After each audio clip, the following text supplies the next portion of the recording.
नमस्कार। आज हम लोग वर्ल्ड जियोग्राफी से संबंधित कुछ महत्वपूर्ण प्रश्नों का डिस्कशन करेंगे। इसमें जो है वैसे प्रश्न लिए गए हैं जो आगामी परीक्षा जो आने वाली है भारत के अंतर्गत। जैसे आप जानते होंगे कि बीपीएससी की परीक्षा आयोजित की जाने वाली है, एमपीपीएससी की परीक्षा आयोजित की जाने वाली है, उसके बाद कई और परीक्षाएं यूपीएससी की परीक्षा आयोजित की जाने वाली है। इन सभी परीक्षाओं के लिए वाला सेक्शन जो अत्यंत महत्वपूर्ण होने वाला है। तो ऐसे विद्यार्थी जो वर्ल्ड जियोग्राफी में अपना कंसेप्ट क्लियर करना चाहते हैं वो इस सेशन में ज़रूर जुड़े। और आपको जो है वीडियो अच्छी लगती है तो अपने मित्रों के साथ सेशन को शेयर करें और उनको इनके बारे में बताएं। तो चलिए हम लोग स्टार्ट करते हैं। आज का पहला प्रश्न है, निम्न कथनों पर विचार करें। पहला प्रश्न है, निम्न कथनों पर विचार करें। तो इसमें जो है हम लोग देख पा रहे हैं पहला जो कथन है आपका, एक मिनट जरा, कील नहर का निर्माण उत्तरी सागर और बाल्टिक सागर को मिलाने के लिए किया गया है, पहला स्टेटमेंट है। उसके बाद आपका दूसरा जो स्टेटमेंट है, काफ़ी गाड़ी की आवाज़ आ रही होगी, थोड़ा उनको आप लोग जो है ईयरफोन लगा के सुनिएगा तो बढ़िया तरीके से सुनाई देगा। और वॉल्यूम को थोड़ा कम करके सुनिएगा। फुल वॉल्यूम में सुनने से थोड़ा आवाज़ जो है गाड़ी का आ रही है तो इधर थोड़ा आपको ये समझने में थोड़ा दिक्कत हो सकती है। तो आप जो चीज़ों को थोड़ा मैनेज करने का प्रयास करिएगा। तो इसमें जो है स्टेटमेंट नंबर 1 है, कील नहर का निर्माण उत्तरी सागर और बाल्टिक सागर को मिलाने के लिए किया गया है। दूसरा जो आपका कथन है, ओडर नदी जर्मनी और पोलैंड की सीमा बनाती है। दूसरा कथन क्या है, ओडर नदी जर्मनी और पोलैंड की सीमा बनाती है। तो इसको जो हम लोग अभी ऑप्शन जरा इसका देखते हैं। तो इसका ऑप्शन जब हम देखेंगे तो जो है ऑप्शन देखते हैं जरा, उपरोक्त में से कौन से कथन सही हैं अथवा नहीं। उपरोक्त में से कौन से कथन सही हैं अथवा नहीं। तो इसमें जो है आपका 1 only, 2 only, both 1 and 2 only and none of these। तो इसमें आपका जो है, इसमें आपका दोनों ही ऑप्शन सही होगा। कील नहर का निर्माण उत्तरी सागर और बाल्टिक सागर को मिलाने के लिए किया गया है। और ओडर नदी जर्मनी और पोलैंड की सीमा बनाती है। इससे संबंधित आपको मैप भी नीचे दिया हुआ है। तो इसका करेक्ट आंसर हो जाएगा option number C, both A and B. अभी आप लोग जो है इसको नीचे मैप में देख सकते हैं, ये आपका मैप दिया हुआ है। और मैप में जो है मैं आपको बता देता हूँ, ये जो आप देख पा रहे हैं ये जो लाल रंग की जो नदी ये दिख रही है, ये आपकी कील नहर है। इसी को बोलेंगे कील नहर। ये आपका कील नहर है, इसको ज़रा आप ध्यान रख लीजिए। और ये जो ओडर नदी दिख रही है आपको, ओडर नदी आपका जर्मनी और पोलैंड की सीमा बना रही है। तो ये आप देख रही है, ये आप देख पा रहे हैं जर्मनी और पोलैंड की सीमा बना रही है ओडर नदी। तो ये मैप भी आपको साथ में प्रेजेंट किया जा रहा है। तो ये आपका ये सेशन आपके लिए बहुत ही रोचक होने वाला है। वीडियो को अंत तक देखिएगा। आपको इस प्रकार के मानचित्र भी साथ में दिए गए हैं ताकि आप जो प्रश्नों को आसानी से समझ सकें। क्योंकि वर्ल्ड जियोग्राफी के जो प्रश्न होते हैं वो आपका उसके भौगोलिक जानकारियों का होना अत्यंत ही आवश्यक है, अदरवाइज आप ऐसे प्रश्नों को हल नहीं कर सकते। इसीलिए यह व्यवस्था जो है किया गया है। तो आगे बढ़ते हैं क्वेश्चन नंबर 2 की ओर। क्वेश्चन नंबर 2 है आपका, निम्न में कौन से कथन गलत हैं। पहले आपको ये देखना पड़ेगा कौन से कथन गलत है, पूछा क्या गया है।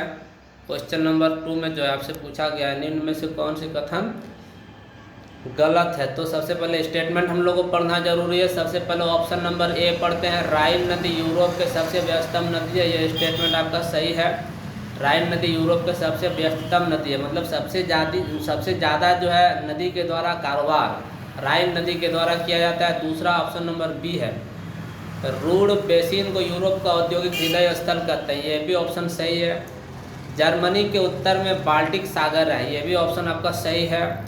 और ऑप्शन नंबर डी है, राइन नदी जर्मनी में नहीं बहती है। यहाँ देखिए बनती हो गया, ये बहती होगा। इसको मैं यहाँ लिख दे रहा हूँ, आप लोग उसमें चेंज कर लीजिए, ये बहती है होगा। तो राइन नदी जर्मनी में नहीं बहती, तो इसमें गलत कथन को पूछा गया तो ये कथन गलत है। और ये आपका आंसर हो जाएगा ऑप्शन नंबर डी। आंसर आपका क्या हो जाएगा, ऑप्शन नंबर डी। तो करेक्ट आंसर आप ठीक लगाइए, ऑप्शन नंबर डी आपका करेक्ट आंसर हो जाएगा। नीचे मैप में मैं आपको दिखा देता हूँ राइन नदी की स्थिति। ये रही आपकी राइन नदी, ये आप देख रहे हैं राइन नदी बोला गया स्टेटमेंट में कि राइन नदी जर्मनी में नहीं बहती है, लेकिन अब मैप में देख पा रहे हैं राइन नदी जर्मनी में बहती है, इसलिए आपका स्टेटमेंट नंबर डी गलत है और वही आपका करेक्ट आंसर हो जाएगा। नेक्स्ट क्वेश्चन की ओर बढ़ते हैं। क्वेश्चन नंबर 3 में, क्वेश्चन नंबर 3 है निम्न कथनों पर विचार करें। ग्रेट ब्रिटेन के अंतर्गत इंग्लैंड, वेल्स और स्कॉटलैंड सम्मिलित है, यह स्टेटमेंट करेक्ट है।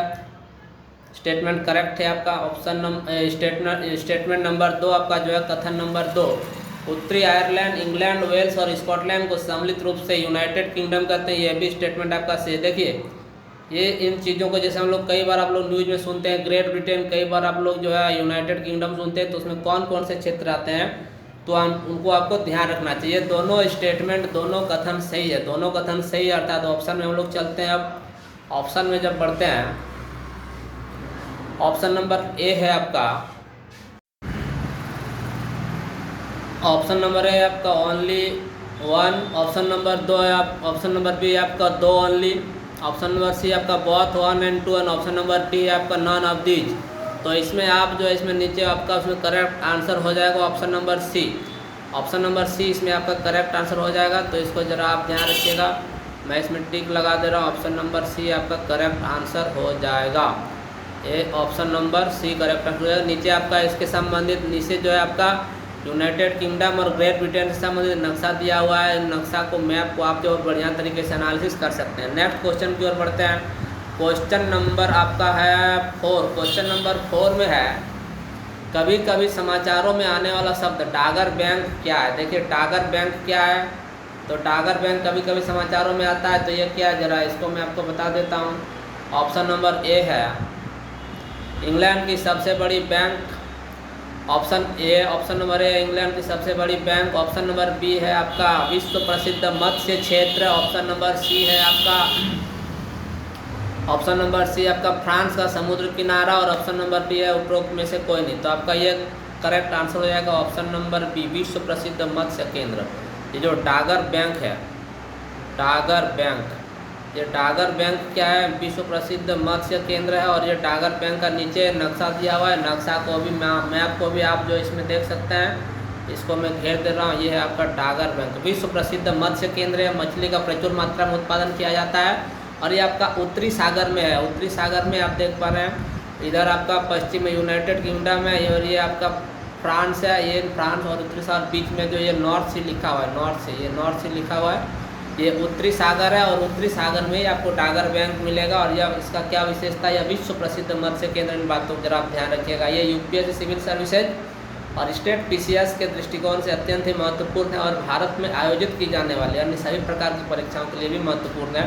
तो ऐसे विद्यार्थी जो गंभीरता से पढ़ना चाहते हैं, जो वास्तव में चाहते हैं कि नहीं इन वीडियो में कुछ दम है, कुछ इससे हमको सीखने को मिल रहा है, तो वीडियो को आप लोग लगातार जो है शेयर और सब्सक्राइब करते रहिएगा, ताकि मुझे मोटिवेशन मिले और मैं और लगातार आपके लिए इस प्रकार से मेहनत करके वीडियो ला सकूं और आपके लिए आपके भविष्य निर्माण में अपनी सहभागिता सुनिश्चित कर सकूं। क्वेश्चन नंबर 5 की ओर बढ़ते हैं।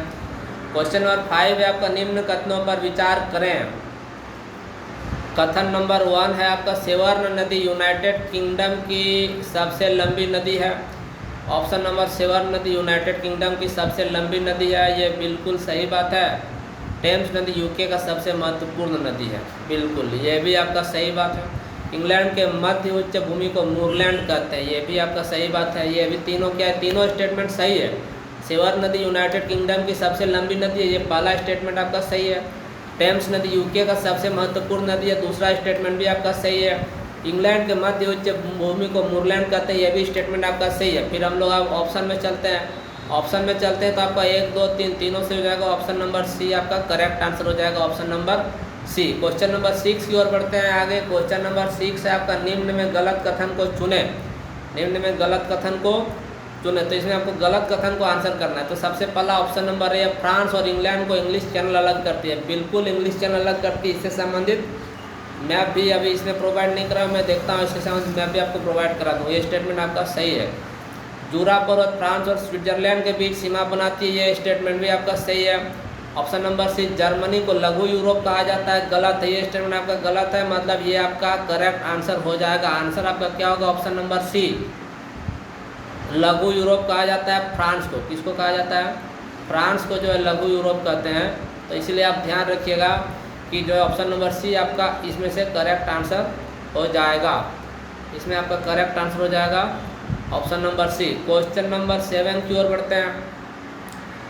हाल ही में 75I प्रोजेक्ट से किस देश ने बाहर होने का निर्णय लिया है? तो ये करंट अफेयर का प्रश्न है, तो करंट अफेयर से महत्वपूर्ण प्रश्न बनते हैं, जिसको अभी ध्यान रखिएगा। देखिए, सबसे पहले आपको ये समझना चाहिए 75I प्रोजेक्ट है क्या। 75I प्रोजेक्ट जो है भारत आत्मनिर्भर भारत के तहत चलाया जा रहा है 75I प्रोजेक्ट, और इसके तहत समुद्री सीमाओं की निगरानी के लिए कई सारे सबमरीन का निर्माण किया जाना था, और इसमें से कई सारे देशों की कंपनियां इसमें सहभागी होने वाली थी, परंतु इसमें से अभी हाल ही में फ्रांस ने जो है प्रोजेक्ट 75I से बाहर निकलने का निर्णय लिया है। तो इस बात को जरा आप ध्यान रखिए, करेक्ट आंसर इसका हो जाएगा option number C, France. Next question की ओर बढ़ते हैं। क्वेश्चन नंबर 8, निम्न कथनों पर विचार करें।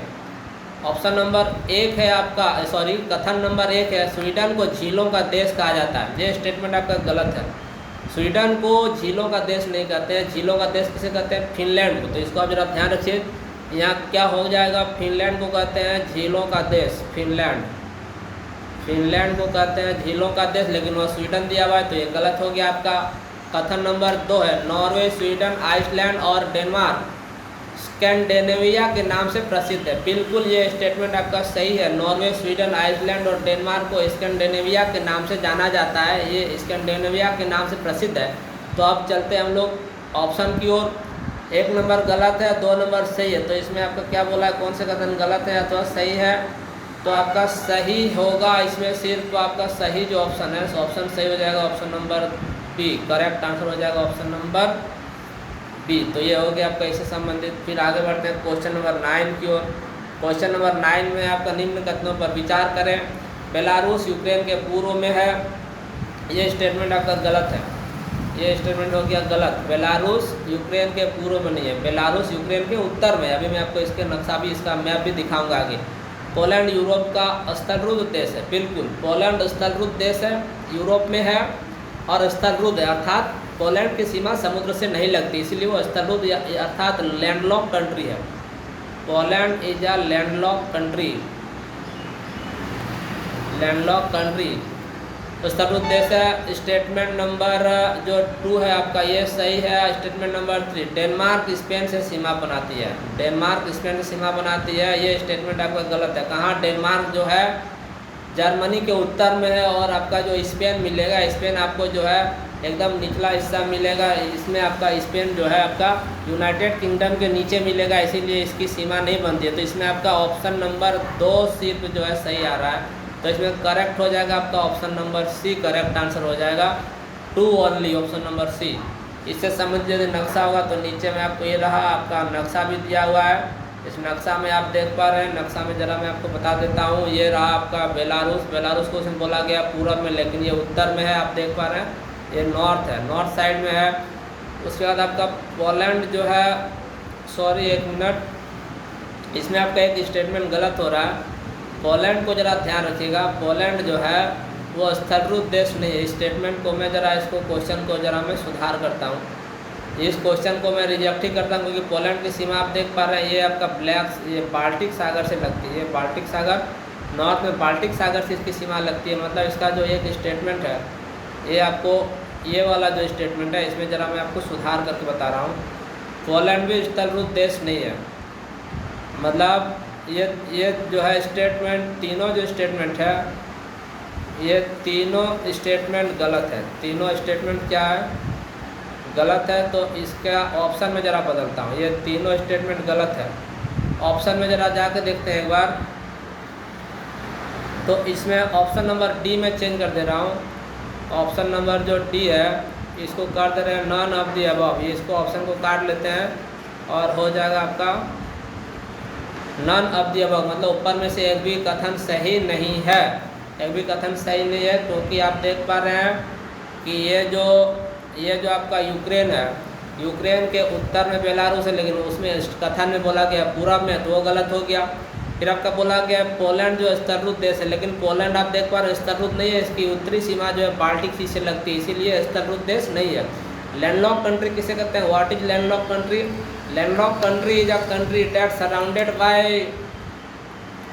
Bye countries all this sides, मतलब सभी साइडों से, देशों से या भूमि से घिरा होता है। Surrounded by land, landlock means surrounded by land, landlock means country that do not have ocean border, मतलब उसमें क्या है कि आपका समुद्र से या सागर से सीमा नहीं लगती। इन बातों को जरा आप ध्यान रखेंगे। उसके बाद जो है आप देखेंगे पोलैंड, तो ये स्पेन है। स्पेन आप नीचे देख पा रहे हैं, लेकिन इसमें पूछा गया है कि ये सीमा बनाती है लेकिन नहीं बनाती है। तीनों स्टेटमेंट आपका गलत है, इसको आप क्वेश्चन को जरा सुधार लीजिएगा। नेक्स्ट क्वेश्चन की ओर बढ़ते हैं, क्वेश्चन नंबर 10। और ये क्वेश्चन नंबर 10 आज का जो है लास्ट अंतिम क्वेश्चन है, तो इस बात को जरा ध्यान रखिए। अमूर नदी किन दो देशों की सीमा बनाती है? रूस और बेलारूस, गलत। अमूर नदी रूस और चीन की सीमा बनाती है, तो ऑप्शन नंबर बी आपका हो जाएगा करेक्ट आंसर। नीचे आपका मैप भी दिया हुआ है, ये रहा आपका मैप, ये रहा आपका मैप देख पा रहे हैं। और ये जो नदी आप देख पा रहे हैं अमूर नदी, ये कौन सी नदी है? अमूर नदी। ऊपर में रसिया देख पा रहे हैं, नीचे चाइना देख पा रहे हैं, तो ऑप्शन नंबर बी आपका जो है करेक्ट आंसर हो जाएगा। मित्रों, आज हम लोगों ने जितना बात किया ये आपके लिए आगामी परीक्षाओं के लिए अत्यंत ही महत्वपूर्ण है, आगामी परीक्षाओं के लिए अत्यंत ही महत्वपूर्ण है और आपकी भौगोलिक जानकारी के लिए भी अत्यंत ही महत्वपूर्ण है। इसीलिए वीडियो को आप जो सब्सक्राइब करिए, शेयर करिए और मोटिवेशनल कमेंट लिख के भेजिए, जिससे मैं आपके लिए और महत्वपूर्ण वीडियोज़ को ला सकूं, और जो हमें सपोर्ट करिए। धन्यवाद।